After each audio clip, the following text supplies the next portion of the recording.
Tagal ko nang tinanggap na wala na at hindi na babalik si Christine.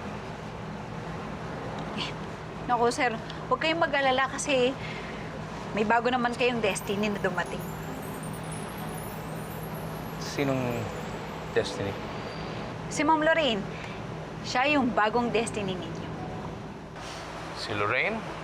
Opo. Perfect match po kayo. Pareho kayong nasa mundo ng politika. Naalala niyo, sir, nung in-announce ninyo na nagde-date kayo, marami yung natuwa. Si Lorraine. Eh kung hindi naman si Lorraine ang destiny ko, hindi naman siguro masama kung ma-inlove ako sa isang taong wala sa politika. Eh di hindi niya kayo matutulungan, sir. Kung wala siyang kaalam-alam sa politika, mahirapan siyang makisama sa mga tao, lalong-lalo na sa nanay ninyo. Tsaka, kawawa naman siya, sir. Kasi, kailangan niyo siyang itago. Eh, sir, yun pa nga lang nangyari sa amin eh. Nakita niyo yung kapitbahay namin nung nalaman lang na nandun kayo. Nagkagulo na. Pasensya ka na.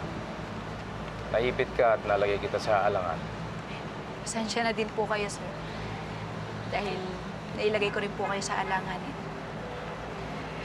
Malaking kasiraan po sa inyo kapag nalaman po na iba na pinupuntahan nyo. Eh, ito pa nga lang, sir. Malaking issue na.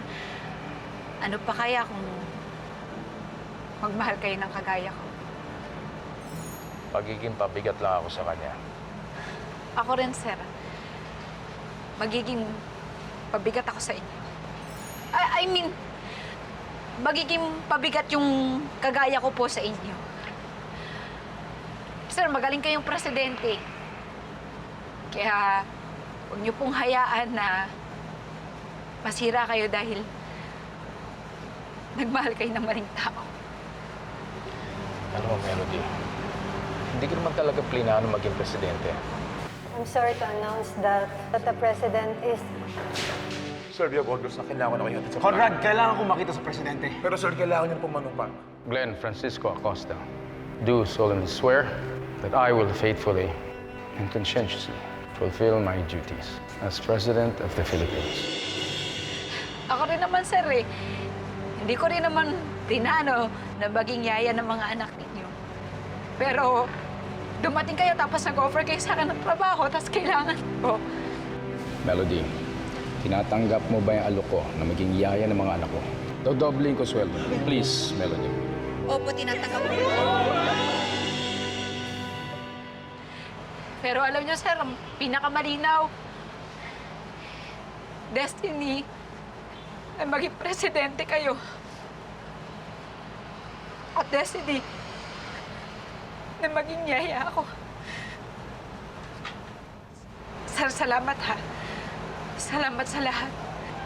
Salamat dahil hindi mo ko iniwan. Pinakinggan mo ko. Tinulungan mo ko.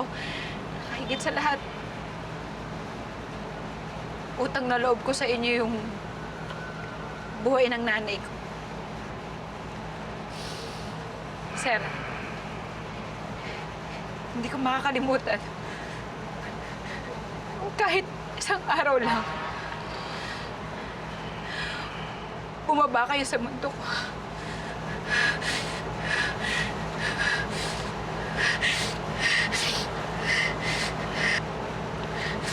Melody, meron sana akong sasabihin. Sir, yung nanay ko pala baka gising na. Balikan ko lang, ha. Melody, makinig ka sa akin. May sasabihin ako. Sir, wag na ho. Pero sir, may request lang po sana ako sa inyo. Para po magawa ko yung trabaho ko. At magawa nyo rin ho yung trabaho ninyo. Pwede po ba, pagkatapos po nito,